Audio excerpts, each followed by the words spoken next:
Bueno, y continuamos en esta edición de Puntos de Vista con la conversación. Ahora el turno es con el diputado Agustín Romero, quien gentilmente nos acompaña. Diputado, gracias por estar junto a nosotros en este programa. Muchas gracias, Guillermo, por la invitación. Diputado, conversemos acerca de este proyecto de salario mínimo porque, claro, no existe duda alguna en respecto a que los efectos de la inflación y de, digamos, las consecuencias, por ejemplo, de la pandemia y de una serie de situaciones internacionales también han repercutido en el ingreso de los chilenos. Creo que ahí no hay duda respecto a que es necesario aumentar el salario mínimo. Sí, efectivamente nosotros estamos convencidos de que la crisis económica evidentemente que ha generado una situación súper compleja para miles de familias chilenas, no solamente para los que tienen el ingreso mínimo, sino que también para aquellas familias que también bordean esos ingresos. Y por lo tanto, es una cosa que para nosotros es fundamental que el gobierno tome cartas en el asunto. Ahora, ¿cómo se hace esto de la manera correcta? Porque, claro, existen varios reparos que ustedes mismos han planteado, no solo ustedes, sino que varios partidos justamente de la oposición, en orden a que se estaría castigando a las pymes fundamentalmente con esta fórmula de aumento del salario mínimo. Lo que pasa es que estamos frente a un acuerdo que lo que hace es adelantar el aumento del ingreso mínimo que estaba previsto para el año 2025 al 2024 en 500.000 pesos. Y el problema es que ese crecimiento está por sobre las expectativas de crecimiento de nuestra economía. A mí me carga hablar de cifras porque la gente no entiende estas cosas.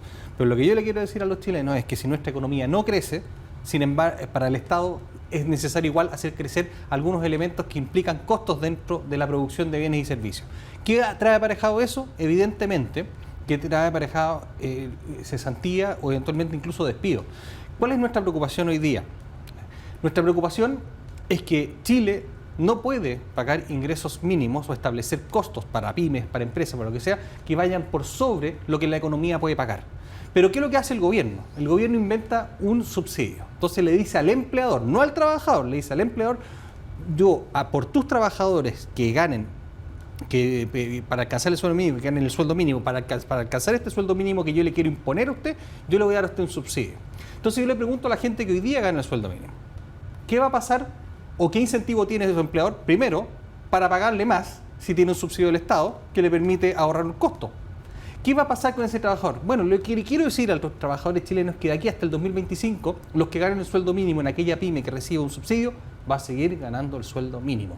Eso es lo que nosotros no queremos. Y lo que hemos tratado de decir al gobierno en forma insistente es que estamos dispuestos a gastarnos esa misma plata que tiene dispuesta para gastarla en subsidio, para empleadores, entregársela en transferencias directas a los chilenos, como ocurrió el año pasado, por ejemplo, con ese bono que se le entregó al adulto mayor para poder comprar parafina.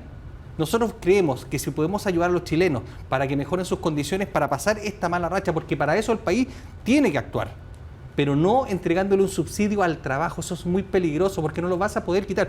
De hecho, Chile, no sé si sería el segundo o el tercer país del mundo que tiene esto, y eso es malo para la economía chilena. Diputado, entonces, a ver, para hacerlo bien claro, quizás la fórmula que usted plantea es la de los bonos, la de continuar con este tipo de políticas, más que establecer un compromiso o amarrarse a un aumento de salario mínimo por la vía de los subsidios, para entenderlo bien.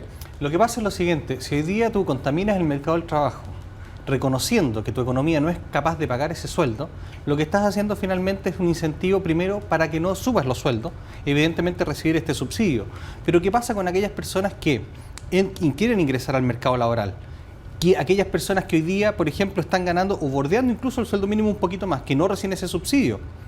Yo digo, el gobierno ha medido, por ejemplo, cuánto va a ser el desempleo de aquellas personas que a lo mejor hoy día no ganan los 410, sino que ganan 500. Si yo me puedo ahorrar con un subsidio, ¿no es cierto?, la contratación de trabajadores, ¿qué va a pasar con esa gente?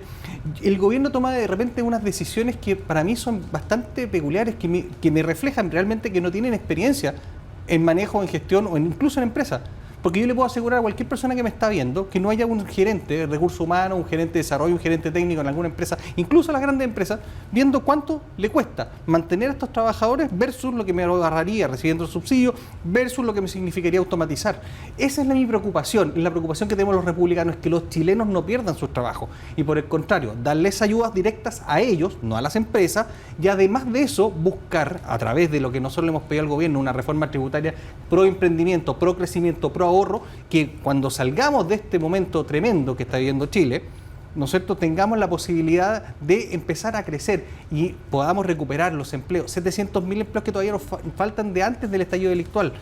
Yo le quiero decir, Gabriel, que hoy día Hoy día, el desempleo en Santiago, por ejemplo, es de sobre el 10%.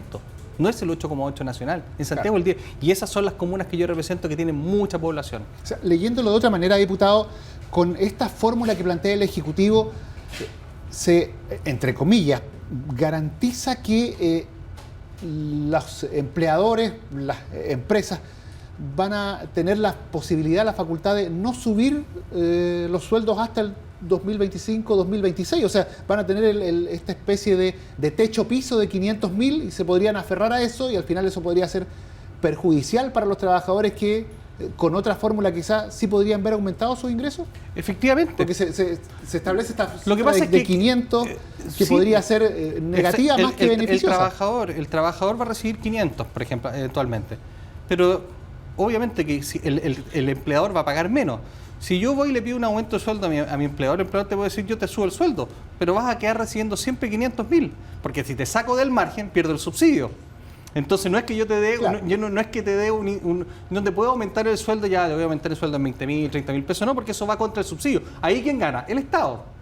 Eso a mí no me parece justo. A mí lo que me parece justo es que la plata que le pasamos al Estado y la plata que el chileno le pasa al Estado cuando compra pan vaya en beneficios directos a ellos y no a los empleadores. Pero ¿cómo se hace sin subsidio? Porque, por ejemplo, si se dijera con esta misma escala que sube al 2025, perdón, que aumenta para junio del 2024, claro, junio de 2024 llega a los 500. Lo que pasa es que el subsidio se mantiene hasta el 2025. Claro, exacto, es un aumento escalonado. Si esta fórmula se mantiene, pero no existe el subsidio, existiría la posibilidad, por ejemplo, de que si no se crece al ritmo que se espera en este proyecto, un empleador dijera: estoy obligado a pagar los 500.000, pero no tengo fondos para eso, entonces en vez de 3 trabajadores voy a tener que despedir uno y quedarme con 2 para poder pagar el sueldo mínimo, porque si me quedo con 3 no me alcanza la plata para pagarle a los 3. Entonces, ¿cómo se opera si no existe el subsidio? Lo que ocurre, eso va a pasar probablemente el 2025. El 2025 muchas pymes se van a encontrar con la desagradable sorpresa que se les termina el subsidio. ¿Y qué vamos a hacer ahí? ¿De nuevo subsidio? El problema es eso. O sea, hoy día es muy cómodo para el gobierno si yo le entrego un subsidio que va a terminar, como terminaba el del año pasado en abril, claro, ¿no es cierto?, que va a terminar el 2025, pero nadie te garantiza que eso ocurra. Y es muy malo empezar a intervenir los mercados del trabajo a través de estos elementos que son externos a ellos. Lo importante hoy día, y en cualquier economía sana, es que tus trabajadores ganen lo que la economía puede producir. Y nosotros queremos que nuestra economía produzca más que el sueldo mínimo. El sueldo mínimo tiene que ser una referencia. No puede ser el sueldo máximo. Y el problema que hay es que este proyecto lo que hace es que este sueldo mínimo se transforme en sueldo máximo para muchos chilenos. Ese es el gran problema.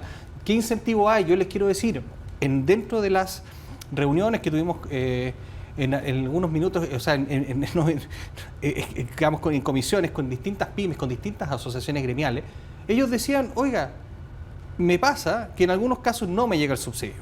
Primer problema. Segundo problema, algunos decían: hoy me encanta, y qué bueno que con este subsidio, por cierto, voy a poder pagar el sueldo mínimo. Y eso no es así. Ninguna empresa, ninguna pyme, ninguna empresa tiene prohibido pagar más que el sueldo mínimo. El problema, ¿cuál es? Y eso es lo que a mí me llama la atención, que no se sincere. Es que no lo puedo pagar.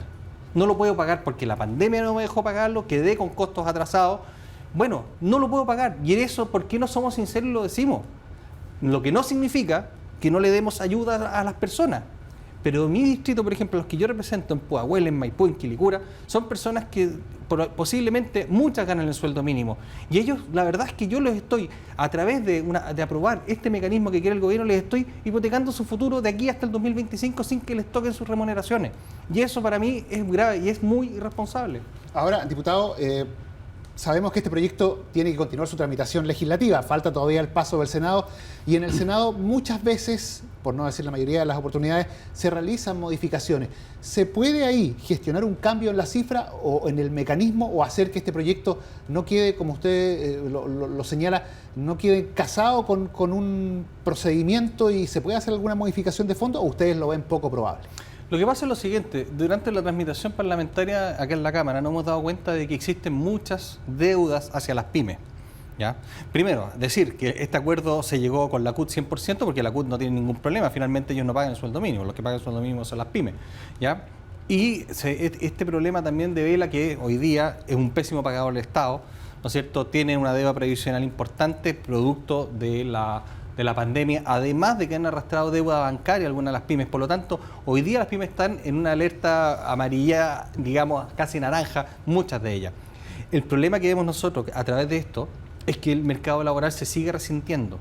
Y yo lo veo en mi distrito, veo como gente que en una feria la otra vez me encontré con unos dirigentes que me decían la persona que antiguamente era mi casera, hoy día es colega en la feria. Entonces eso es lo que nosotros no queremos y le decimos al gobierno, sinceremos qué está pasando, pero entre todos los actores políticos yo no tengo ningún problema como republicano en decirle al gobierno, ponernos del lado de ellos y decir, ¿sabes que tenemos que salir adelante de esto entre todos, en unidad? Eso nunca ha estado en discusión. El problema es que el gobierno impulsa las cosas que cree que son buenas ideas, pero son malas. Y finalmente yo les puedo decir y les puedo asegurar que aquellas personas que hoy día posiblemente van a poder recibir el salario mínimo van a estar condenados a recibir lo mismo o mantenerse parejo en el ingreso mínimo hasta el año 2025. Ese es el gran pero que yo tengo en este asunto. Perfecto, diputado Agustín Romero, le agradecemos el haber conversado hoy con nosotros en esta edición de Puntos de Vista. Muchas gracias a ustedes, fue un gusto.